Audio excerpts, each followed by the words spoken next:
English నేర్చుకోవడం, అనర్గళంగా మాట్లాడడం మీ కల? వెంటనే కాల్ చేసి క్లాసెస్‌కి రిజిస్టర్ అవ్వండి.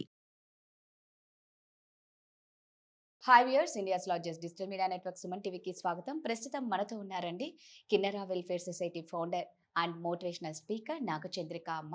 అమ్మ, మామూలుగా హ్యాపీనెస్ అంటేనే ఒక చాలా సంతోషం అండ్ లగ్జరీ. అంటే ఎప్పుడైతే నువ్వు లగ్జరీగా ఉంటావో ఆటోమేటిక్గా నువ్వు సంతోషంగా ఉన్నట్టేనా. ముఖ్యంగా ఇది పెళ్లి లైఫ్లో, ఒక పెళ్లి జీవితంలో చూసుకుంటే భార్యాభర్తల మధ్య ఏది ఉంటే ఆ రిలేషన్ స్ట్రాంగ్గా ఉంటుంది.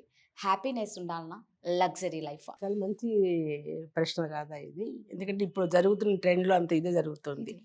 అమ్మాయిలు డబ్బు ఉండేవాడే కావాలి. వాడు ఇంజినీరా, ఫారెన్‌లో ఉన్నాడా, డబ్బు సంపాదిస్తున్నాడా, కారు ఉందా, బంగ్లా ఉందా, మంచి విల్లా ఉందా, ఇది ఆలోచించుకొని చేసుకుంటున్నారు తప్ప అతని మనసు గురించి కానీ, ఆ మనిషిని గురించి కానీ, అతను కూడా ఆమె మనసు గురించి కానీ ఎవ్వరు ఆలోచిస్తలేరు.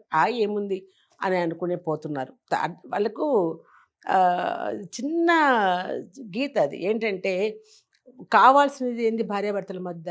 అనుబంధం, ప్రేమ, నమ్మకం, ఇవన్నీ కావాలి. అనురాగం, ఇవన్నీ ఉన్నప్పుడే ఆ సంసారం బాగుంటుంది. అది డబ్బు లేకపోయినా సరే. డబ్బు లేనోళ్ళు ఎంతమంది సంతోషంగా లేరా? చాలా ఉంటారు. డబ్బు అనేది స్టార్ట్ కావాలి, మేము లగ్జరీగా బతకాలన్నప్పుడు చిచ్చు స్టార్ట్ అవుతుంది అక్కడ. ఎందుకంటే డబ్బు సంపాదించాలన్న ఎవరికి ఉంటుందో వాళ్ళు అన్నిటి మీద శ్రద్ధ తగ్గిపోతుంది. ఫస్ట్ డబ్బు మీద, మెయిన్ డబ్బు గురించి ఆలోచిస్తాడు తప్ప నేను ఏం సుఖపడుతున్నాను, నా వాళ్ళని ఏం సుఖపెడుతున్నాను, వాళ్ళతో ఎంతసేపు టైం గడుపుతున్నాను అదే ఆలోచన రాదు. ఎంత సంపాదించాను, ఎంత పోగొట్టుకుంటున్నాను, దీనికి ఇంకా రెట్టింపు సంపాదించాలంటే ఏం చేయాలని నేను ఉరుగులు పరుగులు. దానివల్ల అతని ఆరోగ్యము పాడవుతుంది, ఆమె ఆరోగ్యము పాడవుతుంది. ఉండాల్సిన విధంగా ఉండలేరు. ఏదైనా కూడా లైఫ్లో అన్నీ పోతాయి. కానీ దానికంటే ఇప్పుడు ఇస్తున్న విలువ ఏంటంటే డబ్బు కావాలి అంతే. డబ్బు సంపాదించాలి. భార్యకు ఒక కారు, ఆయనకు ఒక కారు, విల్లాలు ఉండాలి, పెద్ద పెద్ద అపార్ట్మెంట్స్లో ఉండాలి, అన్ని పిల్లలకు కూడా ఉండాలి. పిల్లలకి ఇంకా ఏం సంపాదించి ఇవ్వాలి? పిల్లలకు డబ్బు సంపాదించి ఇస్తావా, జ్ఞానాన్ని సంపాదించి ఇస్తావా? వాళ్ళ జ్ఞానాన్ని ఇచ్చినావనుకో, వాళ్ళ జీవితం అంతా హ్యాపీగా సంతోషంగా బతుకుతారు. తరతరాలు బాగుంటారు, వాళ్ళు చూసి నేర్చుకుంటారు. అది బాయ్. ఇక్కడ ఎంతసేపు నువ్వు డబ్బు పిల్లలకు కూడా అదే పరుగులు జీవితము. భార్యతో ఎంతసేపు గడుపుతావు నువ్వు? ఉండాల్సిన విధంగా భోజనం ఎంత మంచిగా నిదానంగా చేస్తున్నావు? గబ్బ తినేసేసి తిని పరిగెత్తుతాము రోడ్డు మీదకి. ఏమి నీకు అది వంట పడుతుందా నీకు? నువ్వు ఉండాల్సిన విధంగా ఉంటున్నావా? అన్ని విధాలల్లో కూడాను భార్యతో గడపాల్సిన టైం గడుపుతున్నావా? ఆమెతో మనశ్శాంతిగా మాట్లాడుతున్నావా? ఇష్టంగా మాట్లాడుతున్నావా? ఎంత టైం పిల్లలకి ఇస్తున్నావు, నువ్వు తల్లిదండ్రులకి ఇస్తున్నావు? అన్నీ పోతాయి నువ్వు డబ్బు కావాలనుకున్నప్పుడు. డబ్బు కావాలి అని ఒక స్టెప్ నువ్వు ఆలోచించినావు అనుకో, అయిపోతాయి. డబ్బంతా సంపాదించిన తర్వాత అప్పుడు ఉందాంలే అనుకున్నావు అనుకో, నీ ఆరోగ్యం పోయింటుంది. ఈ టెన్షను, మనిషికి టెన్షన్స్తోనే రోగాలన్నీ వచ్చేది. ఎప్పుడు నువ్వు టెన్షన్ పరిగెత్తుతావో డబ్బు కోసము, నువ్వు తినే ఆహారము కావచ్చు, నిద్రపోయే టైం కావచ్చు, నీ టైం అంతా నిద్రలో కూడా నీకు ఆ డబ్బు మీదనే ఉంటుంది. ఎవడెట్లా మోసం చేస్తాడో, ఒకళ్ళు డబ్బు బాగా సంపాదించినా ఆ డబ్బు ఎవడు కొట్టేస్తాడో, ఎవడికి ఇవ్వాలనో, ఎవడెట్లా చేస్తాడో ఇదే ఉంటుంది తప్ప మనశ్శాంతిగా ఉంటాడు అతను? చెప్పు. ఇంకా ఎవరిని ఎట్లా చేయాలా, వాళ్ళని ఎట్లా పడగొట్టాలా, వీడిని ఎట్లా మీదకి వెళ్ళాలా, ఎంత సంపాదించాలా, ఇది ఇంకా ఇదే కోట్లు ఆ కోట్లు కోట్లు కూడా లేకుండా పోతాడు లాస్ట్కి, ఏం లేకుండా. అదే నేను ఇప్పుడు ట్రెండ్ అంతా అట్లాగే నడుస్తుంది కదా. భార్యాభర్తల అనుబంధం ఎక్కడ ఉంది చెప్పు?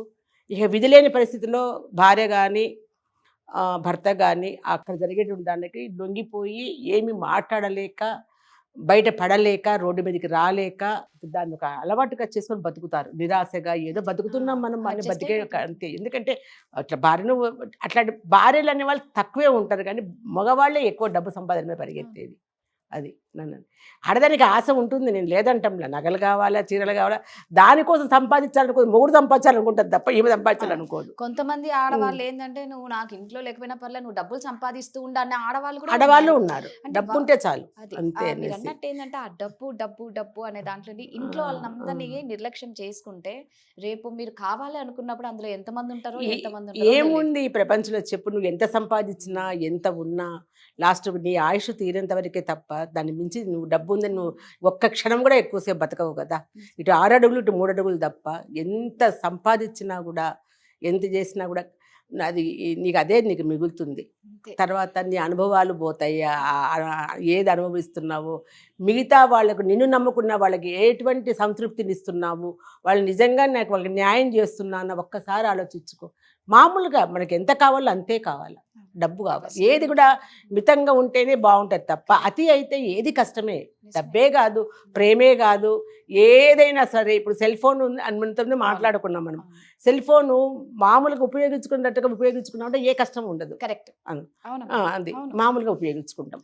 అది మించి నీవు అన్నిటికీ అతిగా రాత్రి పగలు సెల్ ఫోన్లో చూసి కళ్ళు ఒక అబ్బాయి, చిన్న బాబుని చూసాను నేను అబ్బాయి సెల్ ఫోన్ ఇట్లా తిప్పి తిప్పి ఇట్లా అంటాడు కదా, అట్లా అది తిరగడం అలా అని చూసి అబ్బాయి నిద్రలో కూడా ఇలా ఇలా ఇలా ఇలా ఇలా అని అంటున్నాడు. కళ్ళు కూడా ఎఫెక్ట్ అయిపోయి డాక్టర్ దగ్గరికి తీసుకుపోయినారు.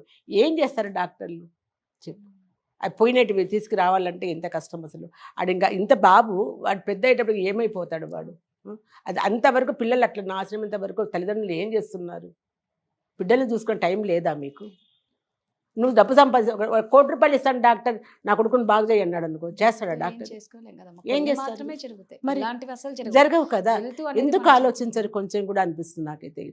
డబ్బు మితంగా ఉండాలి, మితంగా సంపాదించాలి. మీ అవసరానికి సరిపడా తీసుకోండి మీరు. నువ్వు డబ్బు తీసుకొని వేరే వాళ్ళకు ఊరికి ఉచితంగా ఇవ్వాల్సిన అవసరం లేదు. వాడిని సొమరపోతం చేస్తావు కదా నువ్వు ఉచితంగా ఇచ్చి కదా. అని అన్నట్లుగా భార్యాభర్తల మధ్య, బంధుత్వాల మధ్య, అందరి మధ్య సెల్ ఫోను పోగొడుతుంది, డబ్బు పోగొడుతుంది. ఇవన్నీ కూడా ఎంతవరకు మనం ఉపయోగించుకోవాలనో, ఎంతవరకు మనకు కావాలో అంతవరకే చూసుకుంటే బాగుంటుందని నా ఉద్దేశం. నిజమమ్మా, నిజంగా డబ్బు అనేది అవసరానికి, మనకి ఎమర్జెన్సీకి, వీటికి చాలా యూజ్ అవుతుంది. బట్ లగ్జరీ అనుకొని టైం అంతా అందరినీ వదిలేసుకొని లగ్జరీ కోసం సంపాదిస్తూ ఉంటే మనుషుల్ని దూరం చేసుకుంటారు. అంతే మరి.